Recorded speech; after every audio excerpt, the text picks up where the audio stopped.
A Villa Stein, conhecida também como Os Terraços, foi projetada por Le Corbusier em 1926 em um subúrbio a oeste de Paris.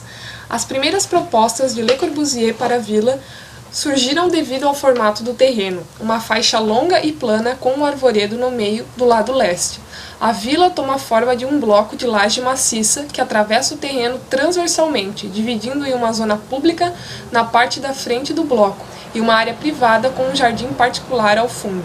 No lado oeste, uma ala de serviço prolonga-se para a frente do terreno, dando uma sensação de fechamento da fachada. Os croquis de Le Corbusier ilustram sua ideia principal, a de relacionar a vila ao seu entorno, dividindo a laje em uma série de terraços e assegurando por meio de um percurso que todos os planos verticais e horizontais possam ser atravessados, para criar uma continuidade entre espaço interno e externo. Le Corbusier rebaixa a laje de modo que um terraço de cobertura fique voltado para o jardim particular, o que preserva a simetria regular da forma e mantém a barreira entre as zonas pública e particular. Le Corbusier interrompe a laje, mas desta vez no lado oeste, que dá para o jardim particular.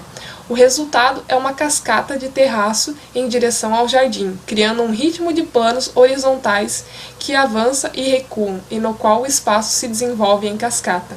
O terraço inferior se estende em direção ao jardim, ao qual dá acesso por uma escada. O contato do jardim com a vila é feito pelos terraços. Ao se aproximar da vila, o visitante se confronta com um plano vertical que bloqueia virtualmente o terreno. As janelas horizontais não permitem mais do que um relance do que está além do plano. A percepção de que este plano pode ser transposto é sugerido por duas sacadas que perfuram a membrana. Os cabos paralelos que sustentam a marquise sobre a entrada também perfuram a fachada. O percurso de acesso de veículos aponta na direção da entrada secundária, mas permite que os carros sejam manobrados para a entrada principal à direita. Situado à esquerda do terreno, esse percurso lembra o projeto inicial, ainda que o arvoredo tenha desaparecido. No térreo, a entrada principal fica à direita e a entrada de serviço à esquerda dos dois eixos longitudinais internos. Para destacar a entrada principal, Le Corbusier suspende uma marquise por meio de tirantes, os quais perfuram o plano frontal. A entrada de serviço é rebaixada e o acesso é feito por degraus. Uma pequena sacada ajuda a definir essa entrada. Ao entrar no hall, pilotis indicam o eixo do movimento em direção à escada perpendicular a esse eixo, que conduz a um plano curvo. Um painel oblíquo aponta o movimento em direção à escada.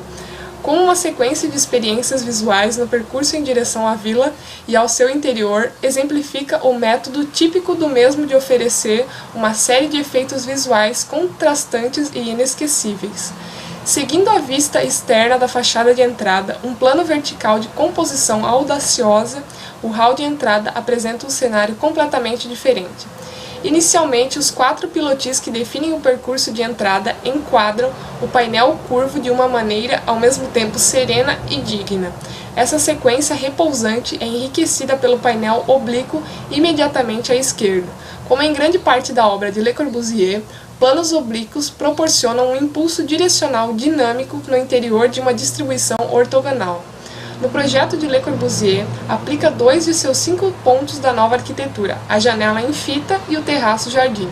A Villa Stein pode ser considerada um ícone do movimento moderno e tem desempenhado para sucessivas gerações de arquitetos um papel canônico na história desse movimento. Esse fato se explica a capacidade de Le Corbusier explorar uma situação em que dispunha de um terreno com mais possibilidades do que limitações, e de clientes que podiam arcar com uma vila cara, e por sua substancial experiência como projetista, adquirida ao longo de uma década, o que permitiu que unificasse inúmeros aspectos de sua ideologia. A Villa Stein foi reformada, tendo sido subdividida internamente e ampliada para os fundos, o que distribuiu a intenção conceitual do projeto original de Le Corbusier.